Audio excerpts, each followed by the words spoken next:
Bismillahirrahmanirrahim.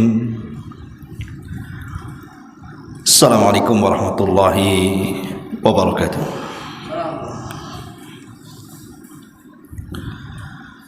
Alhamdulillah. Alhamdulillahi rabbil alamin. Wa bihi nasta'in wa ala umurid dunya waddin. Wassalatu wassalamu ala ashrafil anbiya'i wal mursalin Muhammadin wa ala alihi wa sahbihi ajma'in. Allahumma ij'al hadha ijtima'ana ijtima'an marhuma waj'al tafarruqana min ba'dihi tafarruqan ma'suma wala taj'al fina wala bainina syaqiyan wala mahruma. Allahumma 'allimna ma yanfa'una wanfa'na bima 'allamtana wa zidna ilma ya rabbal alamin. Allahumma ya mu'allima adama 'allimna wa ya mufahhima sulaimana fahimna. Rabbi israh li sadri wa yassir li amri wahlul 'uqdatam min lisani yafqahu qawli, amma ba'du. Ma'asyiral muslimat yang dimuliakan Allah Subhanahu wa taala. Alhamdulillah di pagi menjelang siang ini kita duduk untuk bertalabul ilmi, kembali membahas Kitab Tauhid, dan di pagi hari ini kita akan membahas tentang pentingnya mengembalikan setiap musibah itu kepada Allah Subhanahu wa taala. Karena bagian daripada tauhid adalah dengan cara mengembalikan semua musibah kepada Allah, dan musibah itu dijadikan bagi kita sebagai pelajaran yang berharga dalam kehidupan kita untuk semakin kuat lagi di dalam kembali kepada Allah Subhanahu wa taala.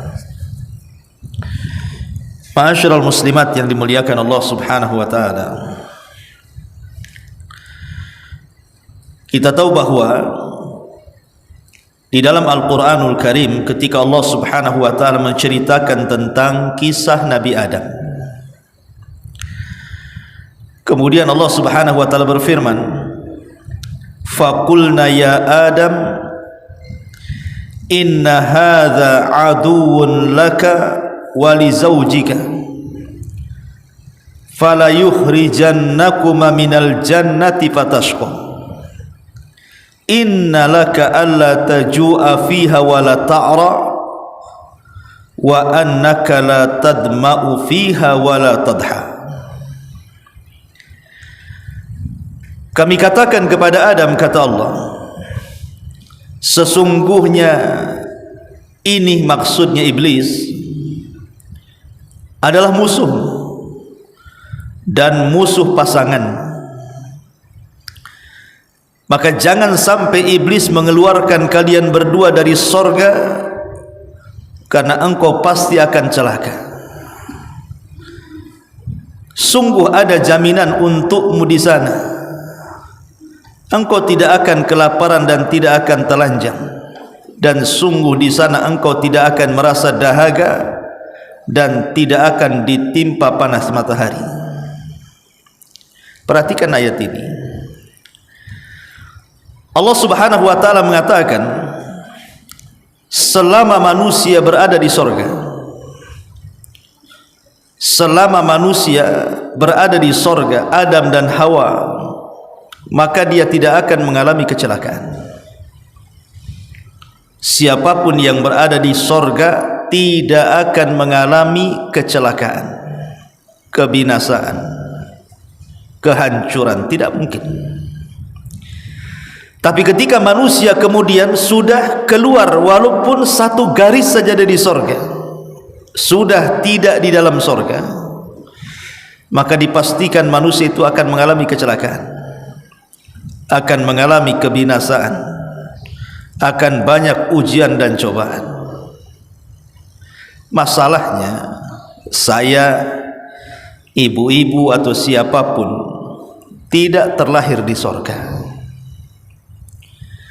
Kalau kita terlahir di sorga, mungkin kehidupan kita akan nikmat. Karena di sorga itu ma la ainun ra'at wa la udhunun sami'at wa la khatara ala qalbi bashar.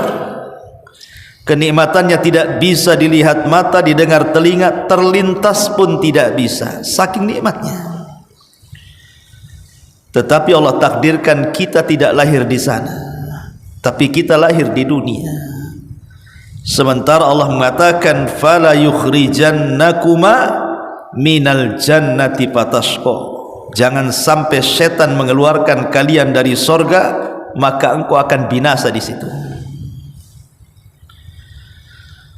Ma'asyiral muslimat yang dimuliakan Allah Subhanahu wa taala. Dari sini kita tahu karena kita tidak terlahir di sorga dan kita terlahir di dunia. Dan Allah katakan kepada Adam, kalau engkau sampai keluar dari sorga kau akan binasa. Maka dunia bukan sorga. Dunia itu darul bala, tempat kita akan dapat macam-macam ujian di dalamnya. Ma'asyiral muslimat yang dimuliakan Allah Azza wa Jalla. Akan tetapi, walaupun Allah Subhanahu wa taala katakan laqad khalaqnal insana fi kabad, sungguh Allah Subhanahu wa taala menciptakan manusia ini fi kabad, dalam kondisi susah payah. Ketika kita berada di perut ibu kita saja sudah susah tuh, bahkan nyusahin orang tua. Dibuatnya orang tua tidak bisa tidur, tidak bisa nyenyak, sakit, susah jalan, susah baring, dan begitu seterusnya, bahkan susah makan, mual. Ketika kita lahir nyusahin lagi.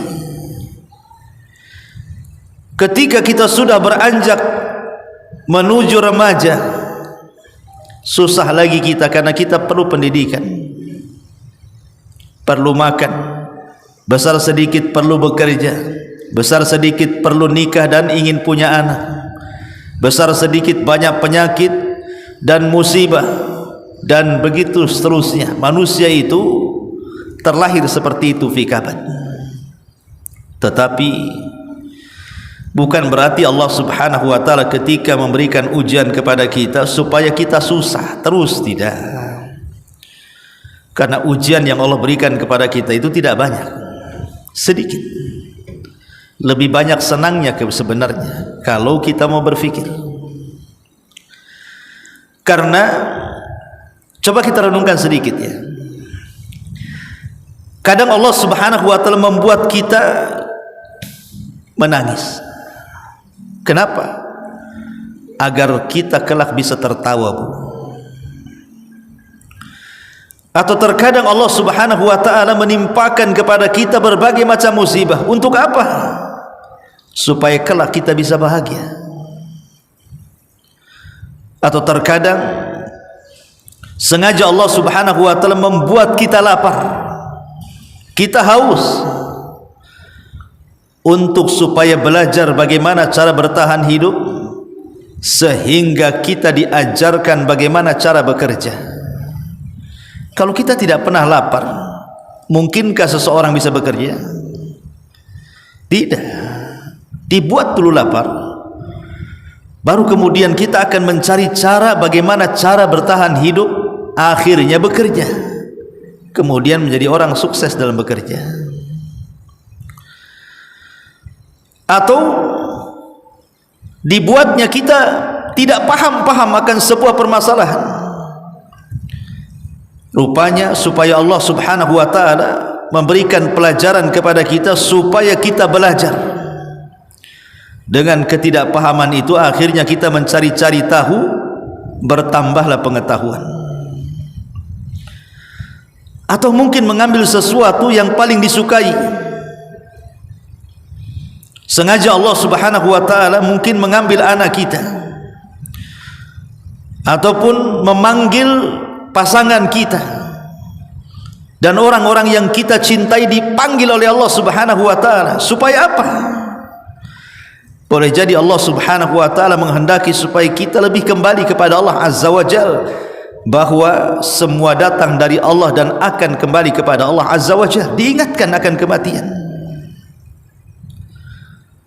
Ma'asyiral muslimat yang dimuliakan Allah Subhanahu wa taala, maka jangan pernah menghadapi sebuah musibah itu dipandang musibah, tapi pandanglah musibah itu sebuah tarbiyah. Bahwa di sana ada hikmah yang kita tidak tahu. Allah Subhanahu wa taala mempersiapkan segalanya untuk hambanya. Ma'asyiral muslimat yang dimuliakan Allah Azza wa Jalla, di sini muallif rahimahullahu taala mencantumkan satu dalil dalam Al-Qur'anul Karim, dan inilah pembahasan kita. Di dalam surah Al-Baqarah, di dalam surah Al-Baqarah, tepatnya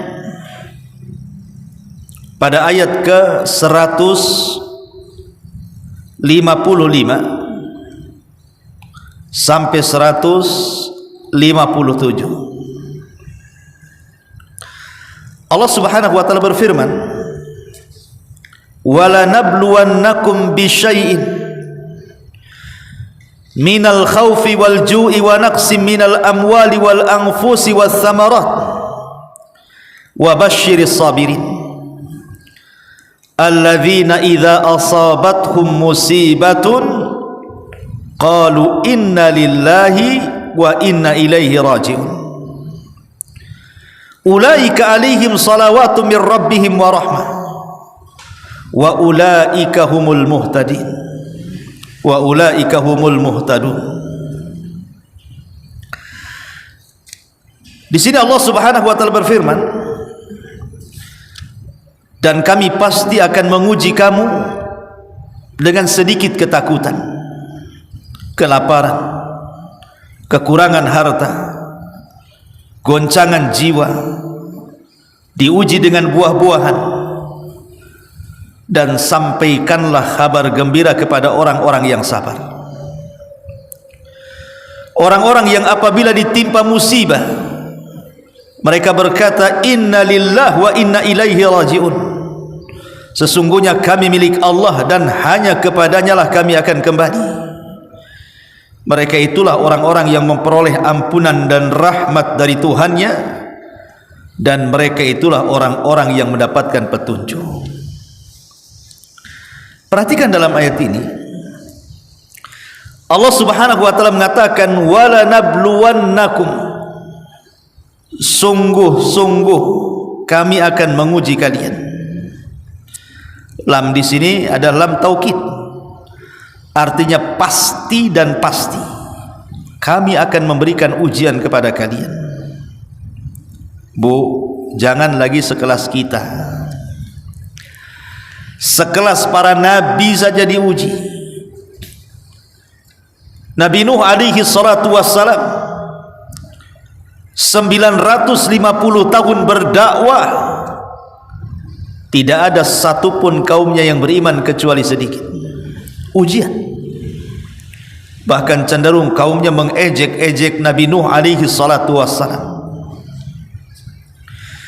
Nabiullah Ibrahim alaihi salatu wassalam harus dilempar ke dalam api. Kalaulah bukan karena Allah kemudian mukjizat yang Allah anugerahkan kepada Ibrahim, tentu Ibrahim sudah mati dimakan api itu. Dan itu ujian. Nabi Yusuf alaihi salatu wassalam harus dicelakakan saudaranya, dimasukkan ke dalam sumur yang bisa saja Nabi Yusuf mati dalam sumur itu. Bahkan ketika sudah besar dia dimasukkan ke dalam penjara, bertahun-tahun di penjara. Kalau bukan karena pertolongan Allah, maka dia tidak akan pernah keluar dari penjara. Siapa lagi? Nabi Ayub diuji oleh Allah Subhanahu wa taala dengan berbagai macam ujian, mulai dari kehilangan hartanya, kehilangan anak-anaknya, sampai kepada penyakit yang dideritanya 18 tahun lamanya, sampai dijauhi manusia dan tidak mau mendekat kepadanya. Ujian yang luar biasa Nabi Ayub alaihi salatu wassalam. Nabi Musa alaihi salatu wassalam dihadapkan kepada kaum yang keras hatinya. Thumma qasat qulubuhum, hati mereka keras sekali. Didatangkan berbagai macam mukjizat, beriman sesaat, kufur lagi. Bahkan sampai kemudian mereka melucuti kehormatan Musa, sampai Nabi mengatakan rahimallah akhu Musa udhiya katsiran fasabara. Semoga Allah merahmati saudaraku Musa, banyak kalilah ujian dia dari Allah, tapi dia nabi yang sabar. Maryam atau Isa bin Maryam dikejar-kejar tentara Romawi dan akan dibunuhnya. Kalau bukan karena Allah mengangkat Isa, tentu Isa jadi sasaran pembunuhan sebagaimana nabi-nabi sebelumnya, seperti Yahya yang dipenggal kepalanya dan Zakaria yang digergaji badannya, ataupun wanita suci Maryam yang tidak pernah keluar dari mihrabnya dituduh berzina. Itu orang-orang mulia, Bu. Para nabi dan rasul, mereka tidak lepas daripada ujian. Karena Allah mengatakan walanabluwannakum, pasti kami akan menguji kalian. Tidak nabi, tidak umatnya, tidak laki-laki, tidak perempuan, tidak orang dewasa, tidak anak kecil, tidak kafir, tidak mukmin, tidak yang tinggal di desa, tidak yang tinggal di kota. Semua pasti diuji Allah Subhanahu wa ta'ala. Manusia pasti diuji. Siapapun Anda, hidup di negara apapun, berkebangsaan apapun, berapapun usianya, Allah katakan walanabluwannakum, pasti kami akan uji kalian. Tentu sebuah ujian, sebuah kepastian. Tidak ada manusia yang istirahat dari ujian. Terkadang ujian datang kemudian hilang, datang lagi, kemudian hilang, datang lagi. Begitulah sifat ujian. Nabi kita Muhammad sallallahu alaihi wasallam adalah manusia yang paling kenyang dengan ujian Allah Subhanahu wa taala. Sebutkan apa penderitaan kita hari ini. Sebutkan ibu menderita apa? Kehilangan anak, kefakiran dan kemiskinan, susah ekonomi, ditinggal orang yang dicintai. Sebutkan. Faktor kesehatan, faktor ekonomi, semua derita yang kita derita hari ini, semua pernah dilalui oleh baginda sallallahu alaihi wasallam. Tidak ada satu musibah yang kita alami kecuali pernah lewat bagi Nabi sallallahu alaihi wasallam. Lalu apa yang membuat kita sedih? Kalau Nabi kita Muhammad sallallahu alaihi wasallam saja, berbagai macam ujian yang melewati kita sudah melewati dirinya, dan dia memberikan contoh kesabaran kepada kita. Coba lihat, ketika dia dalam kandungan ibundanya, dia sudah terlahir yatim, orang tuanya meninggal. Kemudian setelah kemudian dia lahir, ibunda tercintanya Khadijah Aminah bintu Wahbin pun meninggal juga, hidup yatim piatu. Kemudian wanita yang selama ini dicintainya, Khadijah bintu Khuwailid, yang Aisyah radhiyallahu anha saat cemburu kepada Khadijah, Rasul menjelaskan keistimewaan Khadijah dan mengatakan dia wanita yang beriman saat manusia kufur, dia wanita yang pertama membenarkan saat manusia mendustakan, dia wanita yang menginfakkan hartanya di saat manusia bakhil, dan dari rahimnya lahirlah keturunanku, kata Rasul. Siapa lagi yang melebihi Khadijah di mataku? Wanita yang paling dicintai Nabi SAW pun harus meninggalkan Nabi SAW sampai tahunnya disebut Amul Hazni, tahun kesedihan. Ketika kemudian Khadijah meninggal, rupanya Allah Subhanahu wa taala datangkan lagi musibah kepada Rasul. Diambilnya anak-anak putri beliau dan putra-putra beliau. Qasim meninggal di waktu bayi, Abdullah meninggal di waktu bayi, Ibrahim meninggal di waktu bayi. Kemudian Zainab meninggal, Rasul masih hidup. Ruqayyah meninggal, Rasul masih hidup. Ummu Kulthum meninggal, Rasul masih hidup, kecuali Fatimah. Dia meninggal 6 bulan setelah Nabi SAW meninggal. Tapi lihat bagaimana Nabi SAW diuji sedemikian rupa. Di hadapannya anak-anaknya satu persatu meninggal dunia. Jadi kalau seandainya ada orang yang sedih gara-gara ditinggal mati oleh orang yang dicintainya, Nabi kita loh, ayahnya meninggal, ibunya meninggal, istrinya meninggal, anak-anaknya meninggal, pamannya meninggal, kakeknya meninggal. Apa yang kita sedihkan? Nabi SAW pernah mengalami itu. Bahkan Nabi SAW kalau cerita masalah ekonomi, Rasul pernah kelaparan. 3 tahun pemboikotan Bani Hashim oleh Abu Jahal, sampai-sampai Rasul dan para sahabatnya harus memakan dedaunan-dedaunan dan rumputan karena tidak ada yang dimakan selama 3 tahun. Makan dedaunan 3 tahun, Bu. Mungkin bahasa kitanya makan lalapan. Ya, luar biasa tuh. Bahkan Aisyah radhiyallahu anha pernah mengatakan, pernah lewat kepada kami al-hilal tilwal hilal tilwal hilal, kata Aisyah, telah lewat bulan, lewat lagi bulan, lewat lagi bulan, dan tidak ada satupun asap yang mengepul di dapurku. 3 bulan berturut-turut Aisyah tidak masak, karena tidak ada yang dimasak.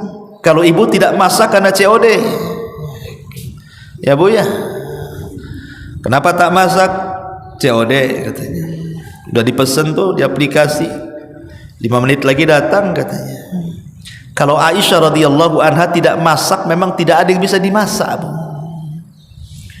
Artinya Nabi SAW diuji dengan kelaparan. Satu hari Nabi keluar, tengah hari keluar berjumpa dengan Abu Bakar dan Umar. Kata Nabi SAW, wa ma akhrajakuma, apa yang membuat anda keluar wahai Abu Bakar, Umar? Kata Rasul. Kata Abu Bakar, ju' ya Rasul, lapar wahai Rasul. Kemudian keduanya bertanya, wa ma akhrajaka ya Rasulullah, lalu apa maksudnya kau keluar juga siang-siang ini? Kata Nabi SAW, alasan kalian keluar itu pula alasan diriku keluar, katanya. Sama-sama lapar. Kemudian disingkap baju Nabi, 2 batu dililitkan di perut Nabi. Jadi kalau Nabi SAW tidak pernah kenyang hidupnya, ketika di usia belasan tahun menjadi penggembala kambing, susah hidupnya. Lalu apa yang disedihkan oleh orang-orang susah? Nabi pun pernah susah, bertahun-tahun lagi susahnya. Tapi Rasul memberikan kepada kita satu pelajaran. Dunia harus dilewati. Inna ma'al usri yusra, di balik kesulitan itu kelak akan ada kemudahan, di balik keperitan itu pasti ada kebahagiaan. Apalagi ketika Nabi SAW berada di Mekah, orang-orang yang selama ini melindungi dakwahnya meninggal dunia. Abu Talib meninggal dunia di tahun yang sama Khadijah meninggal dunia, sehingga orang-orang Quraisy lebih berani kepada Nabi SAW, bahkan mengancam akan membunuh kalau dia meneruskan dakwahnya. Terpaksalah Nabi SAW berpindah tempat. Kemana? Cari areal baru, ke Taif. Berangkat dia ke Taif. Sampai di Taif, bukannya dapat perlindungan dari orang-orang Taif, bukannya orang-orang Taif menerima dakwahnya, yang ada mulai anak-anak, perempuan, laki-laki, muda, tua, semua mengusir Nabi. Para wanitanya mengatakan, ukhruj ya majnun, keluar wahai orang gila. Ukhruj ya sahir, keluar wahai tukang sihir. Ukhruj ya sair, keluar wahai perangkai sair. Keluarlah wahai pemecah belah. Dan anak-anak kecil meletakkan duri di jalan supaya Rasul tersakiti. Kemudian anak-anak mudanya melempari Rasul dengan batu seraya mencaci maki, dan Rasul harus lari selama 1 mil dari Taif sampai ke perbatasan kota Mekah.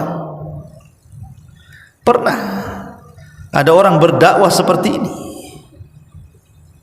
dilempari batu, diludahi, dicaci, dimaki, dikejar.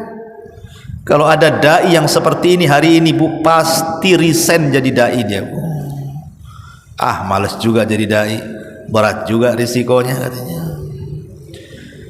Tapi Nabi SAW melalui itu. Bahkan di saat sulit seperti itu, Nabi SAW tidak pernah menyalahkan Allah. Rasul tidak mengatakan, ya Rabb, apakah ini balasan dirimu kepadaku?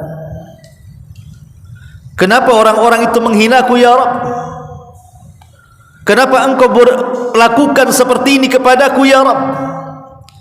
Kenapa begini, begitu, begini? Tidak, Nabi SAW sama sekali tidak mengeluh.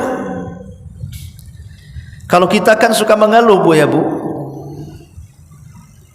Ya, kadang-kadang suami telat sikit saja ngasih uang bulanan, merepet luar biasa. Kenapa ini, kenapa itu? Ada apa ini, ada apa itu? Kemana ini, kemana itu? Macam-macam pertanyaannya. Tapi Nabi SAW mengajarkan satu perkataan yang luar biasa saat kesulitan dia. Dia mengatakan, Allahumma ilaika ashku dha'fa quwwati wa qillata hilati wa hawani 'alan nas. Ya arhamar rahimin, anta rabbul mustad'afina wa anta rabbi, ila man takiluni, ila ba'idin yatajahhamuni am ila aduwin malaktahu amri, illam yakun bika alayya ghadabun fala ubali, walakin afiyataka hiya awsa'u li, a'udhu binurik wajhika alladhi asrakat lahu dhulumat wa saluha alaihi amrud dunya wal akhirah min an tunzila bi ghadabaka aw yahila alayya sakhatuka lakal utba hatta tarda wala haula wala quwata illa bik. Lihat bagaimana Rasul menghibur dirinya saat dia disakiti orang-orang Taif. Kata Rasul, ya Allah, kepadamu kuadukan kelemahan kekuatanku, kepadamu kuadukan kekuranganku akan siasatku, dan kuadukan kepadamu karena ketidakberdayaan diriku menghadapi manusia ya Rabb.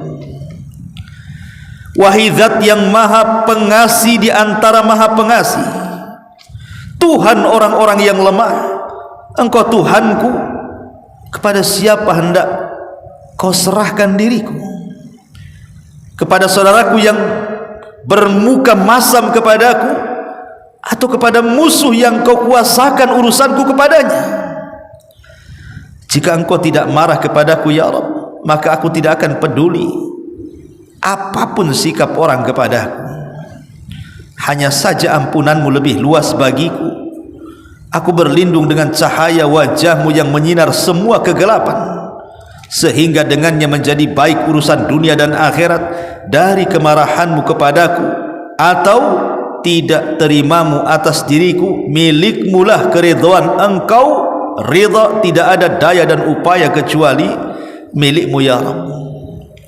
Lihat bagaimana sikap Nabi, luar biasa ya. Diuji dengan sedemikian rupa, Rasul tetap tenang mengadukan urusannya kepada Allah Azza wa Jalla, dan itu tauhid. Itulah tauhid. Ma'asyiral muslimat yang dimuliakan Allah Subhanahu wa taala, Belum lagi Nabi SAW dihina, dicaci, dimaki, bahkan dikejar-kejar, mau dibunuh lagi, bahkan diusir dari kota Mekah kelahirannya. Akhirnya terpaksa hijrah ke kota Madinah. Harus hijrah berhari-hari, perjalanan yang paling bahaya seumur hidupnya, akhtarul hijrah. Sebahaya bahaya hijrah para nabi, hijrahnya Nabi kita Muhammad SAW. Belum lagi difitnah kehormatannya, istrinya dituduh berzinah Ummul Mukminin Aisyah radhiyallahu anha dengan Safwan ibn Mu'attil. Belum lagi di hadapannya teman-temannya dibantai seperti keluarga Ammar ibn Yasir, habis dibantai Abu Jahal. Sumayyah mati di tangan Abu Jahal, Yasir mati di tangan Abu Jahal, tinggal Ammar ibn Yasir anaknya. Dan itu disaksikan Nabi SAW bagaimana para sahabatnya disiksa sedemikian rupa. Belum lagi selama dakwahnya, berbagai macam rintangan, tantangan, halangan, macam-macam dihadapi Nabi SAW. Seolah-olah sejak diangkat menjadi Nabi sampai wafatnya Rasul tidak pernah punya ketenangan. Ya, karena kita tahu bahwa Allah Subhanahu wa ta'ala hendak memberikan contoh kepada kita lewat nabinya. Beginilah cara kita menghadapi ujian dari Allah Subhanahu wa ta'ala. Makanya apa yang membuat kita sedih? Susah ekonomi, Rasul pernah fakir. Sedih gara-gara orang yang kita cintai meninggalkan, mati kita, Rasul pernah ditinggal mati keluarganya. Apalagi dicaci maki orang, Rasul lebih dicaci maki lagi, dikatakan gila, dikatakan tukang sihir, dikatakan dukun. Apalagi sebutkan. Tapi kita tidak pernah mengalami apa yang dialami Nabi, kan? Saya selama jadi dai berdakwah tidak pernah diludahi orang, tapi Nabi pernah diludahi orang. Dicaci maki bolehlah, tapi bagaimana manusia menuduh Rasul dukun, tukang santet? Alhamdulillah sampai sekarang belum ada orang yang mengatakan saya dukun.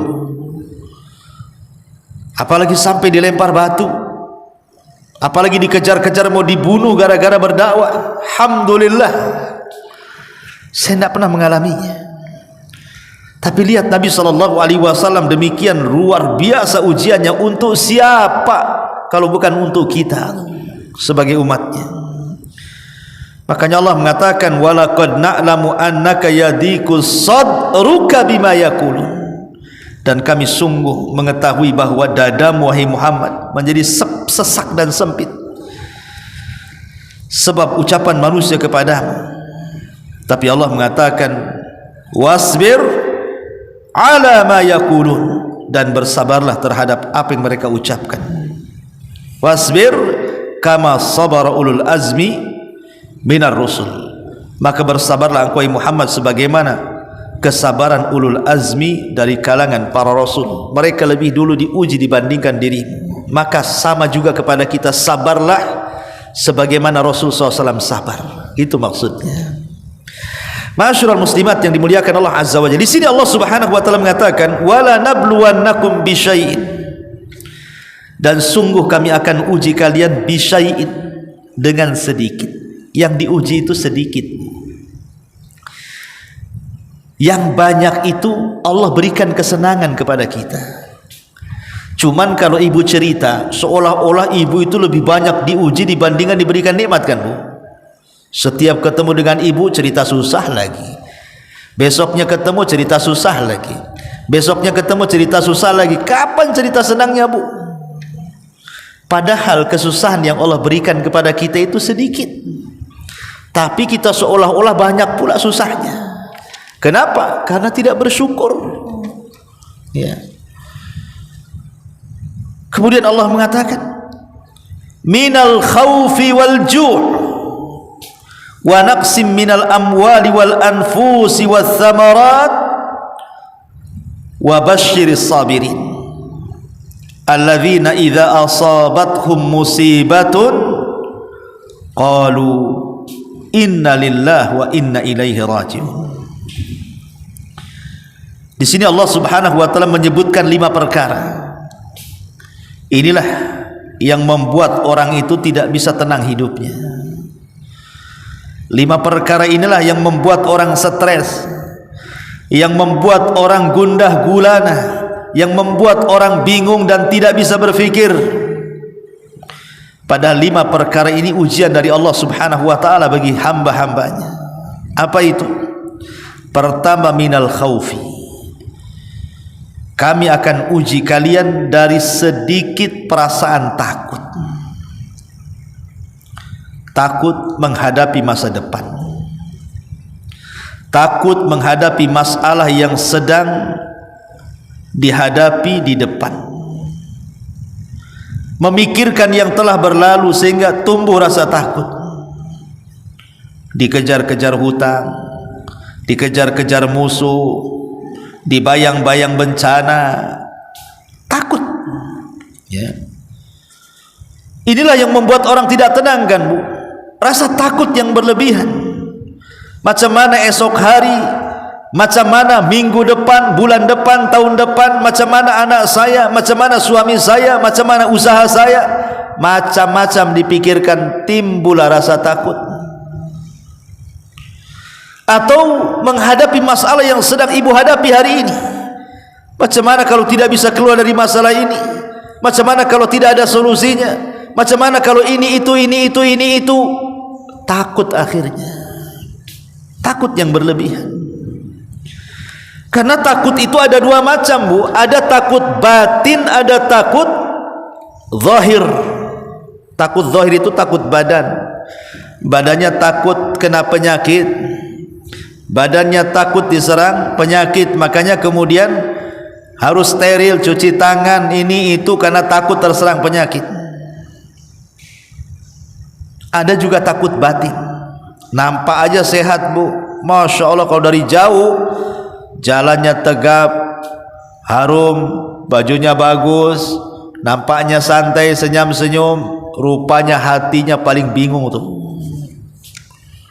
Ketika jalan nampak gitu ya, kok lunglai jalannya, kok enggak fokus, tiang listrik kena tabrak dia, kaki pula kesenggol batu hampir jatuh. Ya, nampak zahirnya sehat tapi batinnya tidak sehat. Lah, ada orang-orang yang diuji dengan perasaan takut. Kemudian yang kedua, walju ataupun kelaparan. Terjadi paceklik, susah ekonomi, susah cari kerja, mikir apa yang akan dimakan. Atau mungkin sebaliknya, dia kaya, dia banyak duitnya, dia sanggup memberi makanan dengan berbagai macam lauknya, tapi tetap saja Allah buat lapar. Kenapa? Tidak ada yang bisa dimakan. Makan ini kolesterol, makan ini darah tinggi, makan ini asam urat, makan ini sesak dada. Akhirnya lapar juga, kan? Padahal ada makanan tuh. Jadi satu sisi ada yang diuji oleh Allah Azza wa Jalla, betul-betul lapar, tidak ada yang dimakan. Memang tidak ada duit, tidak ada pekerjaan. Ya, makannya asi Indomie, siang Indomie, malam Indomie, yang keluar Indomie lagi. Kan itu kadang-kadang kan nggak ada nasi dimakan, itu asi mie goreng saja. Tapi ada orang yang subhanallah uangnya banyak, boleh jadi satu warung Padang itu bisa diborong dia tuh lauk pauknya, tapi tidak ada yang bisa dimakan karena banyak penyakit tuh. Dua-duanya ujian. Lapar ya ujian, kebanyakan uang tidak bisa makan juga ujian. Itulah yang disebut dengan walju namanya, rasa lapar. Ya. Wa naqsim minal amwal, ataupun kekurangan harta. Entah kehilangan harta, mungkin rumahnya terbakar, entah kehilangan harta mungkin kecurian, entah kehilangan harta mungkin usahanya terjadi kebangkrutan, gulung tikar, entah karena mungkin banyak harta tapi tidak berkah. Hartanya banyak tidak berkah, asik kurang saja hidupnya itu, Bu. Kan ada tuh orang nampaknya kaya tapi kayaknya dia paling miskin tuh. Tapi ada orang yang nampaknya miskin, dia pula nampak kaya. Terkadang ujian kayak gitu tuh. Ataupun wal anfus, kematian. Jiwanya diuji. diuji dengan kematian, baik kematian dirinya atau kematian orang-orang yang dicintainya, ataupun mungkin diuji jiwanya dengan berbagai macam penyakit, sabar atau tidak dia menghadapinya. Mungkin diuji dengan kecelakaan, mungkin diuji dengan penyakit, mungkin diuji dengan wabah, mungkin diuji macam-macam yang mengancam jiwa, diancam preman, ditakut-takuti dan macam-macam. Wal anfus was samarat, ataupun mungkin diuji dengan buah-buahan, gagal panen, pohonnya pada mati, banyak hama, pohonnya tumbuh tak berbuah, pokoknya enggak ada berkahnya sama sekali. Ya, punya hektaran kebun duren tapi enggak ada yang jadi. Punya hektaran pohon mangga tapi tak berpanen. Nah, itulah ujian dari buah-buahan. Lah 5 ujian ini, apakah berupa takut, apakah berupa kelaparan, apakah berupa kehilangan harta, kematian, gagal panen dan yang semacamnya, ini bagian kecil yang Allah Subhanahu wa taala ujikan kepada kita. Karena ujian itu adalah tidak mesti yang jelek, terkadang ujian juga yang baik. Makanya Allah mengatakan wa nablukum bisyarri wal khairi fitnah, dan kami uji dengan yang baik dan yang buruk, dan dua-duanya bisa menjadi fitnah manusia. Pertanyaan pun muncul, Bu, kenapa kita harus diuji ya Bu ya? Kita ini sudah masuk Islam. Kalau nggak percaya tengoklah KTP saya, Islam. Bukan Islam KTP, KTP-nya Islam. Sholat, ya datang juga ke kajian Abu Humairah. Waktunya Senin Kamis ya puasa lah Ustaz saya ini. Waktunya baca Quran ya baca Quran. Waktunya zikir ya zikir. Tapi kenapa ya saya masih banyak diuji gitu? Padahal saya sama dengan yang lainnya. Yang lain sholat malam, saya pun sholat malam kok. Yang lain sholat wajib, saya pun sholat wajib. Yang lain sedekah, saya juga sedekah. Apa bedanya saya dengan dia? Tapi saya lihat dia kok senyum saja, saya kok murung saja. Padahal sama aja ibadah saya dengan dia. Kenapa saya diuji dia tidak? Ada pertanyaan kayak gitu tuh, Bu. Jawabannya, Allah mengatakan dalam Al-Quran, ahasiban nas an yutraku an yaqulu amanna wa hum la yuftanun. Apakah manusia mengira bahwa mereka akan dibiarkan hanya dengan mengatakan kami telah beriman kemudian mereka tidak diuji? Tidak. Walaqad fattannal ladzina min qablihim fala ya'lamanna Allahu alladzina sadaqu wala ya'lamannal kadzibin. Dan sungguh kami telah menguji orang-orang sebelum mereka, maka Allah pasti mengetahui orang-orang yang benar dan pasti mengetahui orang-orang yang dusta. Maksudnya begini, Bu. Sekarang kalau ibu sholat, tetangga sholat. Ibu sholat malam, tetangga sholat malam juga. Ibu baca Quran, tetangga juga baca Quran. Ibu zikir, tetangga juga zikir. Ibu datang ke majelis taklim, tetangga juga datang ke majelis taklim. Untuk membedakan ibu dengan dia itu macam mana caranya, Bu?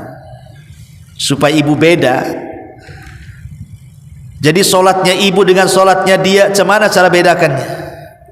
Puasa ibu dengan puasa dia, bagaimana cara membedakannya? Ibu hadir di majelis taklim dengan dia hadir di majelis taklim, itu macam mana cara membedakannya? Cara membedakannya ketika Allah berikan ujian kepada kita. Baru di situ nanti terbedakan tuh, oh solat saya beda dengan solat dia, puasa saya beda dengan puasa dia, hadirnya saya di majelis taklim beda dengan hadirnya dia di majelis taklim, zikirnya saya beda dengan zikir dia. Dengan ujian itu terbedakan antara kita dengan mereka. Disitulah Allah menguji supaya Allah tahu siapa di antara ibu yang ria, siapa yang ikhlas, siapa yang benar keimanannya, siapa yang dusta keimanannya, siapa yang bohong-bohongan, siapa yang serius, siapa yang karena Allah, siapa yang bukan karena Allah, siapa yang ini, siapa yang itu. Dengan ujian itulah tersingkap mana yang berjalan di atas kebenaran dan mana yang berjalan di atas kedustaan. Itulah fungsinya ujian di sini. Kalau ibu tidak diuji, ya macam mana nguji solat ibu tuh? Dengan ada ujian disitulah ibu teruji solatnya, ibu teruji zikirnya, baca Qur'annya, ibadahnya teruji di situ. Apakah ibadahnya itu bisa menenteramkan hati, lebih mendekatkan diri kepada Allah, ataukah tidak? Dikasih ujian. Rupanya banyak orang yang ahli ibadah tumbang dengan ujian. Sekali diuji sudah tidak solat lagi, sudah tidak baca Quran lagi, sudah tidak zikir lagi, tidak lagi hadir di majelis ta'lim. Berarti terbedakan ibu ibadah karena siapa tuh. Itulah kenapa kita perlu diuji, supaya teruji ibadah kita ini. Ma'asyiral muslimat yang dimuliakan Allah Azza wa Jalla, dan perlu diketahui bahwa ada rahasia besar kenapa kita harus bersyukur kita ini diuji. Ya, ma'asyiral muslimat yang dimuliakan Allah Subhanahu wa taala, Adam di sorga dengan Adam di dunia, bagus mana? Bagus Adam di dunia. Karena di dunia Adam kemudian bermaksiat dan Allah Subhanahu wa taala ampuni dosanya, dan Allah angkat dia menjadi orang yang paling mulia. Innallaha astafa Adam, Allah jadikan dia orang pilihan. Kalau di sorga tidak jadi orang pilihan. Artinya bahwa ketika orang diuji oleh Allah, terkadang akan jauh lebih baik lagi, seperti Adam. Di sorga nggak ada ujian, tapi ketika dia keluar dari sorga dan ke dunia, nampak ujiannya, dan ia lolos dari ujian sehingga Allah pilih menjadi makhluk terbaik. Innallaha astafa Adam, Allah pilih Adam. Begini bu ya, tidak semua ujian itu jelek, karena terkadang ujian itu disebut satu nafas dengan ampunan. Ujian itu disebut satu nafas dengan ampunan, ampunan dari Allah Subhanahu wa taala.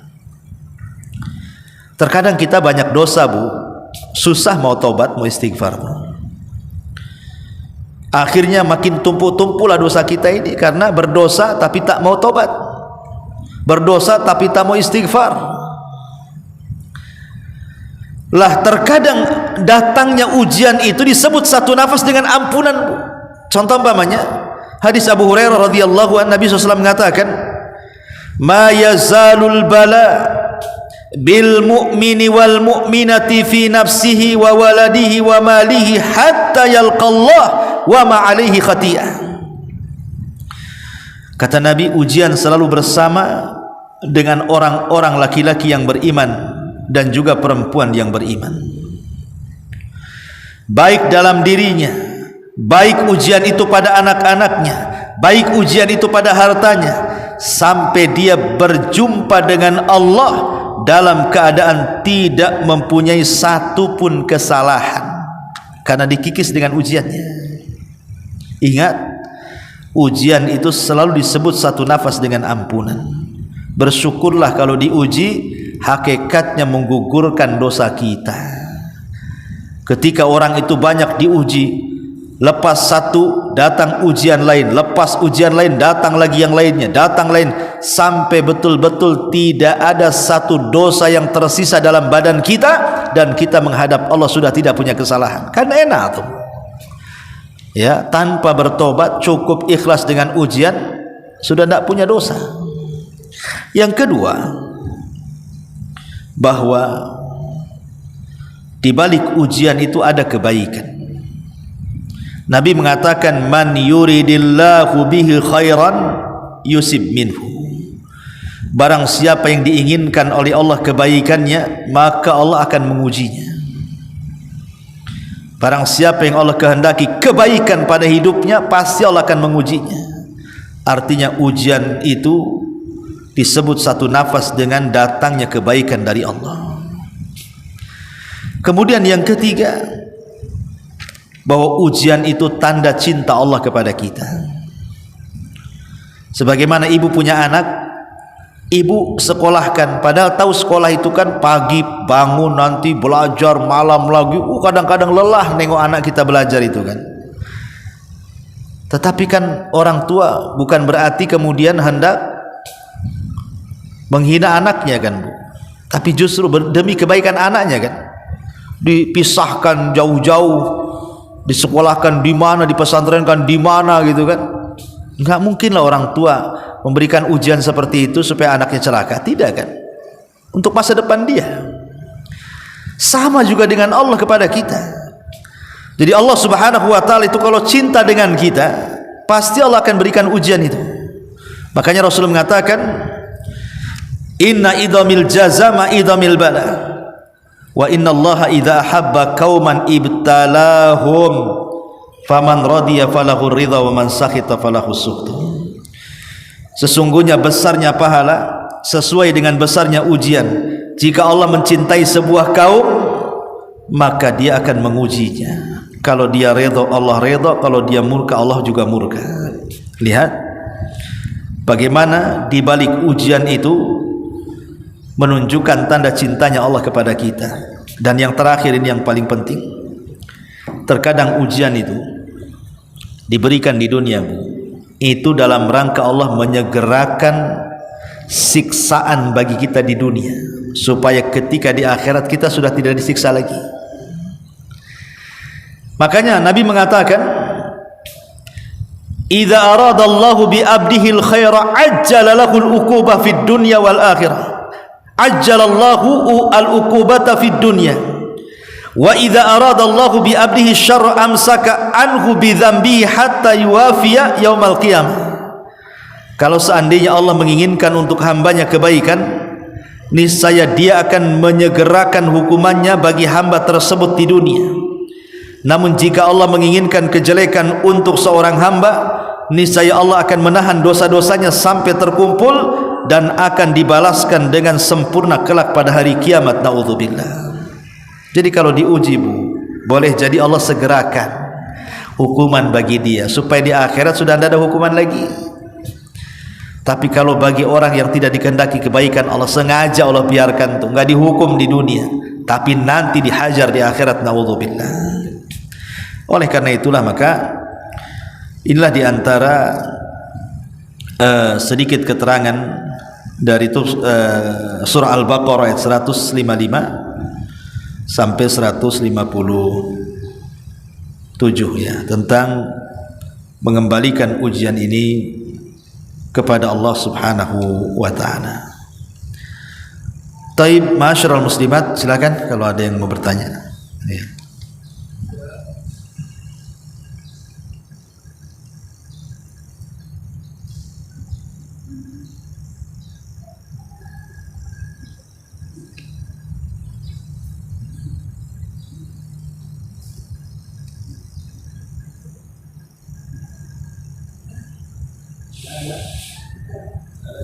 Alhamdulillah.